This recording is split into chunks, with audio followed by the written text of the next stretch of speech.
जय जय राम हरे राम राम जय जय राम हरे जय जय जय दुर्बुद्धीते मना दुर्बुद्धीते मना कदा नुपजो नारायणा आता मुजायशी करी तुझे पाय चित्ती धरी उपजला भाऊ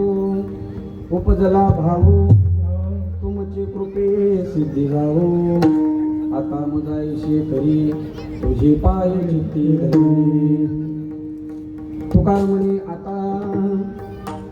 म्हणे आता लाभ नाही या परता आता मजाईशी करी तुझे पाय चित्ती धरी सेवे लागी सेवक झालो सेवे लागी सेवक झालो सेवे लागी सेवक झालो तुमच्या लागलो रंगचरणा तुमच्या लागलो रंगचरणा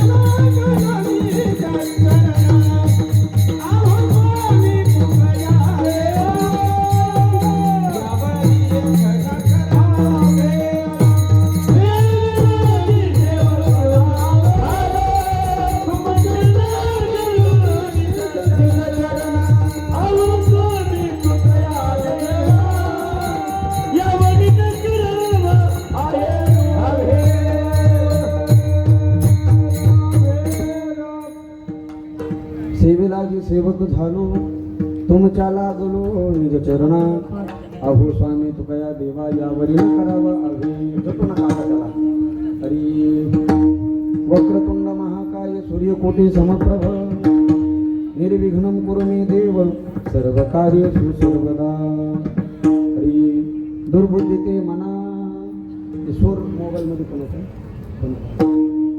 दुर्बुद्धीते मना कदा नोपजो नारायणा आता मगाईशी करी तुझे पाय चित्ती धरी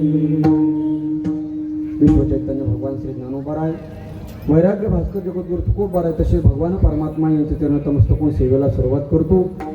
या नैमित्तिक कीर्तनरूपी सेवेसाठी निवडलेला अभंग जगद्गुरु जगदवंदनीय श्री संत श्रेष्ठ वैराग्याचे मूर्तिमंत पुतळे अखेर ईश्वाच्या परमार्थ परम संत हृदय सम्राट जगद्गुरु श्री तुकोबार यांचा चार चरणाचा भगवान परमात्माकडे काही मागणी मागणार असा अभंग आहे.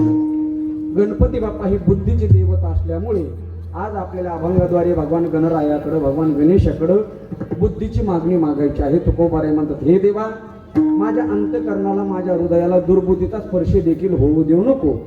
जी माझ्या मोठ्या प्रयत्नाने माझ्या सद्भावाने माझ्या अंतकरणामध्ये मी सद्बुद्धीला जागा दिलेली आहे, आता ती सद्बुद्धी तशीच राहू दे. त्यामुळे दुर्बुद्धी ते म्हणा, माझ्या मनाला दुर्बुद्धीचा स्पर्श देखील नको. फक्त एक काम कर देवा, आता मला तुझ्या हृदयामध्ये थोडीशी जागा दे. माझ्या अंतकरणामध्ये हा भक्तिभाव जागृत झालेला आहे, आयुष्याच्या शेवटच्या टोकापर्यंत असाच भक्तिभाव टिकू दे. याच्यापेक्षा माझ्या जीवनामध्ये कोणताही मोठा लाभ नाही. असा अभंगाचा आशीर्वाद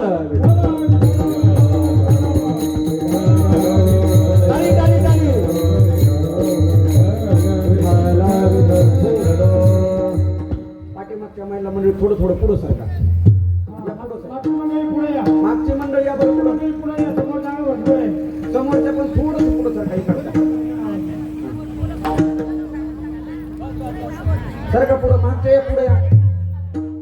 तुम्ही सरकले म्हणे करू नका, खरं खरं सरका. तुम्ही फक्त बोलू नका, फक्त पुढे येऊन बसा, मला बोलू द्या. या पुढे या. तुम्ही सरकन काकू यांसारखं थोडस पुढे या की. या थोडं थोडं या पुढे असं जरा, हा म्हणजे आवाज आपल्यापर्यंत पोहोचेल. हा झालं तुमचं. विठाला विठाला विठाला विठाला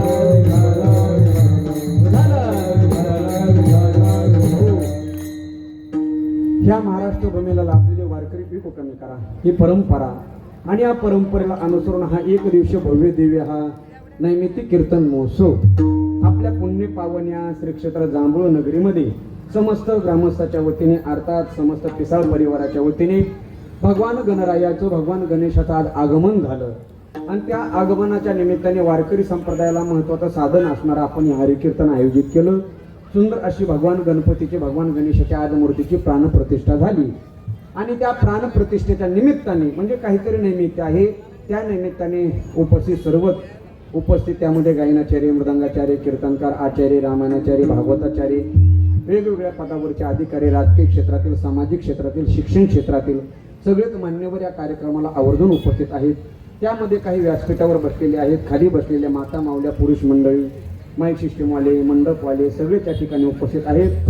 सर्वांच्या उपस्थितीमध्ये हा एक दिवसीय भव्य दिव्य कीर्तन महोत्सव अर्थात श्री गणपती मंदिराचा हा जीर्णोद्धार आणि त्या जीर्णोद्धाराच्या निमित्ताने हा पिसाळ परिवाराने हा कीर्तन महोत्सव या ठिकाणी आयोजित केलेला आहे.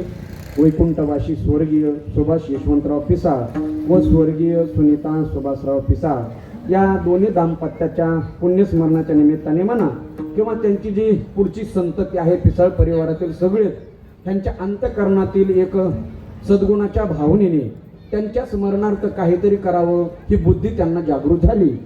आणि गणराया ही बुद्धीची देवता असल्यामुळे त्यांनी त्यांच्या स्मरणार्थ खरंच या परिसराला लाजवेल असं गणरायाचं या ठिकाणी मंदिर उभारणी केली. या पिसाळ परिवारासाठी एकदा जोरदार टाळ्या वाजवल्या.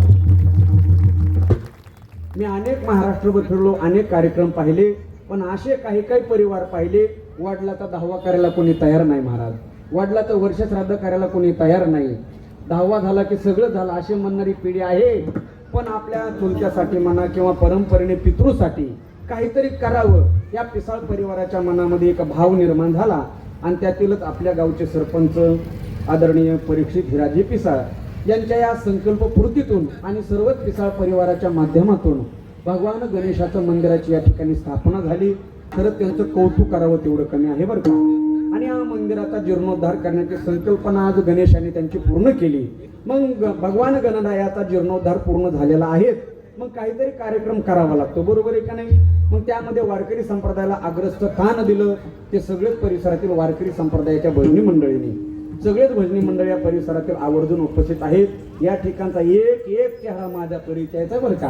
हे सगळ्याचे जर नावं घेऊ लागलो तर मला 2 तास नावावरच बोलता येईल, कारण एवढे हे सगळे परिचित आहेत. सगळ्यांनाच कोटी कोटी धन्यवाद देतो. खरंच ज्यांच्या माध्यमातून ही कीर्तन सेवा तुमच्या समोर करण्याची योग प्राप्त झाला आणि भगवान गणरायाचं दर्शन झालं. आदरणीय श्री हरिभक्तपरायण आपल्या पंचक्रोशीचं वैभव, माझ्यावरती वारकरी संप्रदायाचा नितांत प्रेम करणारी महाराज मोहन महाराज शिंदे, तुम्हाला मी कोटी कोटी धन्यवाद देतो बरं का. तुमच्यामुळं मला गणपती बाप्पाचं दर्शन झालं.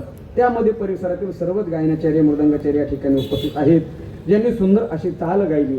आपल्या परिसराचं वैभव आदरणीय श्री हरिभक्तपरायण संगीत अलंकार, संगीत विशारद विक्रम महाराज, जमदरे महाराज देखील या ठिकाणी उपस्थित आहेत. संगीत अलंकार आणि विकोमुळे तुम्हाला वेगळा आवाज आला त्यांना देखील कोटी कोटी धन्यवाद देतो. त्यांना तोला मोला ते त्यांनी सहकार्य केलं. आदरणीय श्री हरिभक्तपरायण आमच्या बीड जिल्ह्याचं वैभव, आमचे ज्येष्ठ बंधू बालासाहेब महाराज रसाळ महाराज देखील या ठिकाणी उपस्थित आहेत. महाराजांना सुद्धा कोटी कोटी धन्यवाद.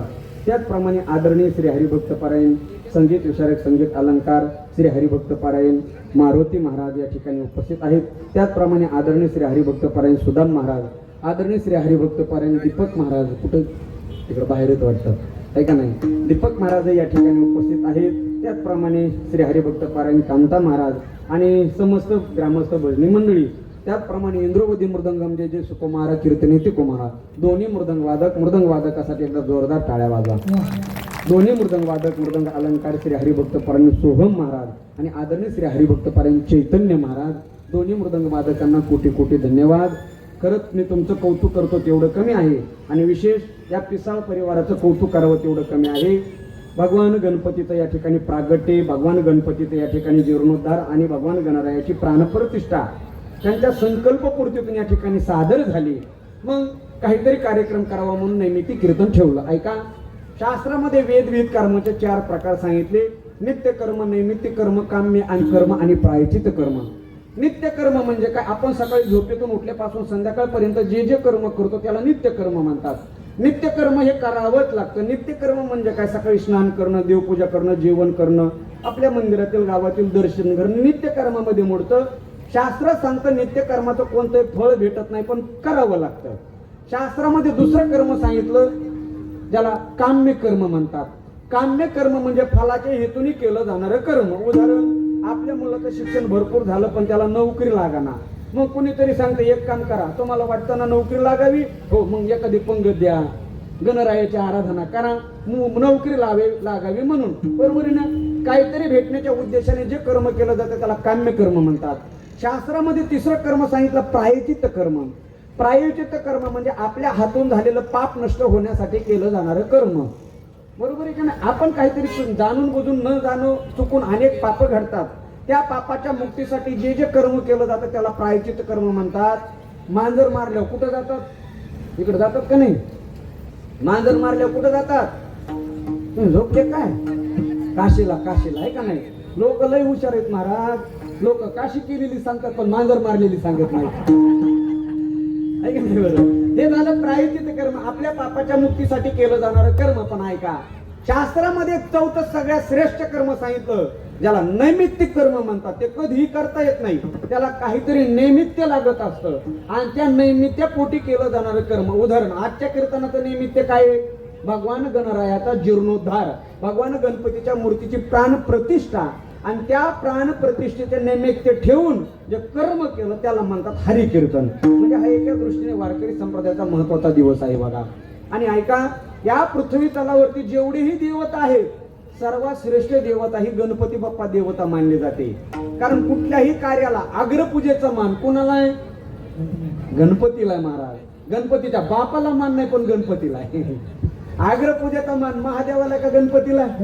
गणपतीला आहे. असं म्हणतात समुद्र मंथन चालू झालं. ऐका बरं का, समुद्र मंथन चालू झालं, मेरू पर्वत आणला. एका बाजूने दैत्य, एका बाजूने देवता. मेरू पर्वत चालू झाला पण गणपतीला बोलवलंच नाही बघा. जसा मेरू पर्वताची उसळणी चालू झाली, मेरू पर्वत रसा तळाला गेला का? गणपतीची आराधना केली नाही. पण सगळ्यात अगोदर अग्रपूजेचा मान हा गणरायाला आहे. विवाह असू द्या, सत्यनारायणाची पूजा असू द्या किंवा वारकरी संप्रदायाचा अखंड हरिनाम सप्ताह असू द्या, सगळ्यात अगोदर पूजा कोणाची केली जाते? गणपतीची. मी सांगत नाही, माऊलीने ज्ञानेश्वरीचं लिखाण चालू केलं महाराज. माऊली हे संत पांडुरंगाचे, पण सुरुवात कोणापासून केली? गणपतीपासून केली. ओम नमोजी आद्या. गणपतीची आराधना केल्याशिवाय कोणतंच कार्य सफल होत नाही. आणि आपलं गाव तर भाग्यवान आहे, आपल्या गावातच गणपती बाप्पा विराजमान झालेत महाराज. भाग्य का नाही आपलं? सुंदर असं गणरायाचं आपल्या डोळ्याचं पारणं फेडावं असं मंदिर या ठिकाणी महाराज या ठिकाणी निर्माण झालेलं आहे. म्हणून या जांभूळ गावचा आणि पिसाळ परिवाराचा मी ना खरंच ऋणी आहे. यांनी सुंदर असं नियोजन केलं बघा. गणपती बाप्पा ही सगळ्यात श्रेष्ठ देवता आहे आणि माणसाच्या जीवनामध्ये गणपतीला सर्वात मोठं स्थान आहे. कारण शास्त्र सांगतं गणराया ही बुद्धीची देवता आहे. आपल्याला ज्या ज्या वस्तू ज्या ज्या देवाकडे मागायच्यात ना त्याच देवाची आराधना केली पाहिजे. आपल्याला धन दौलत संपत्ती पाहिजे असेल तर आराधना कोणाची करावी? धन दौलत संपत्ती आराधना कोणाची करावी? लक्ष्मीची. किती सोपं आहे बरं. ज्याला गायन क्षेत्रामध्ये प्रगती करायची आराधना कोणाची करावी? सरस्वतीची. आहे का नाही? हे म्हणजे ज्याची त्याची. आणि आपल्याला जर कुठल्याही कार्यामध्ये बुद्धी पाहिजे असेल तर आराधना कोणाची करावी? गणपतीची. म्हणून तुकोबरा या ठिकाणी देवाकडे गणपती बाप्पा ही बुद्धीची देवता असल्यामुळं आज आपल्याला गणपतीकडे बुद्धी मागायची. कारण जे ज्या देवाकडे आहे ते तिथंच मागितलं पाहिजे नाही बरं. तसं तर वारकरी संप्रदाय हा अभंग जो निवडलेला आहे ना महाराज, हा अभंग मागणी प्रकरणातील आहे. तुकोबरा या ठिकाणी मागणी मागतात पण ती मागणी पारमार्थिक दृष्टीने अत्यंत उच्च टोकाची मागणी आहे. तुकोबरा म्हणतात, देवा माझ्या अंतकरणाला दुर्बुद्धीचा स्पर्शी देखील होऊ देऊ नको. दुर्बुद्धीच्या विरोधामध्ये जी बुद्धी असते त्याला सद्बुद्धी म्हणतात. मग दुर्बुद्धी नको तर कोणची बुद्धी पाहिजे? सद्बुद्धी पाहिजे. म्हणजे अर्थात सद्बुद्धीचं गाराणं आपल्याला देवाकडे मागायचं आहे. तसं तर वारकरी संप्रदायामध्ये मागणी ही निष्फळ आहे महाराज. वारकरी संप्रदाय कोणी कोणाकडे मागत नाही. पण काय आहे, काहीतरी केलेलं, कष्ट केलेले, चीज केलेला परमार्थ त्याच्या मोबदल्यामध्ये देवाकडे काहीतरी मागावं लागतं. म्हणून मागणी पर अभंग निवडावा लागतो. ऐका, 3 गोष्टी अभंगामध्ये फार महत्वाच्या आहेत. पहिली गोष्ट, मागावं कुणी. तुम्हाला आवाज येतोय माझा व्यवस्थित? विको वगैरे बरं आहे ना? फक्त झोपू नका. पहिले काय कळायला पाहिजे, मागावं कुणी, नंबर 2 कोणाकडं मागावं, आणि नंबर 3 काय मागावं. बोलणं लक्षात आलं ना. पहिलं काय कळायला पाहिजे, मागावं कुणी, म्हणजे मागण्याचा अधिकार कुणाला आहे बा. आता ज्यांनी गणपती बाप्पाचं मंदिर आहे हे पाहिलं नाही, जो प्रसादाला आलाही नाही, जो गावात कार्यक्रम असून गावात झोपला, त्यांनी मागण्याचा अधिकार भेटेल का त्याला. मग अधिकारी मनुष्य पाहिजे का नाही मागण्याचा. मग तुकोबाराय देवाकडे मागणी मागतात का हो, तुकोबारायचा अधिकार आहे का मागण्याचा. ऐकाय का, नुसतं तुकोबारायचा अधिकार नाही महाराज. तुकोबारायच्या 8 पिढ्या विश्वंभर बाबा पासून ती जगद्गुरु तुकोबारायपर्यंत भगवान परमात्माची निष्काम सेवा करीत होता. निष्काम सेवा, निष्काम सेवा करू करू देवाच्या डोक्यावरती कर्जाचं ऋण झालं. कारण प्रत्येक जण त्या ठिकाणी यायचा आणि मागत काहीच नव्हता. मग देवाला सुद्धा असंच वाटायला लागलं, गड्या तुकोबाराने आपल्याकडे काहीतरी मागावं, काहीतरी मागावं. तुकोबाराय पंढरपूरमध्ये दर्शनाला गेले, देव आशाभूत नजरेने पाहायचा आणि म्हणायचा, तुकोबाराय काहीतरी मागा ना, तुम्ही काहीतरी मागा ना. तुकोबाराय म्हणजे आम्ही काहीच मागत नाहीत. म्हणजे का मागत नाहीत, आमच्या वाड वडिलांची परंपरा आहे, वडिलाची रीत जाणत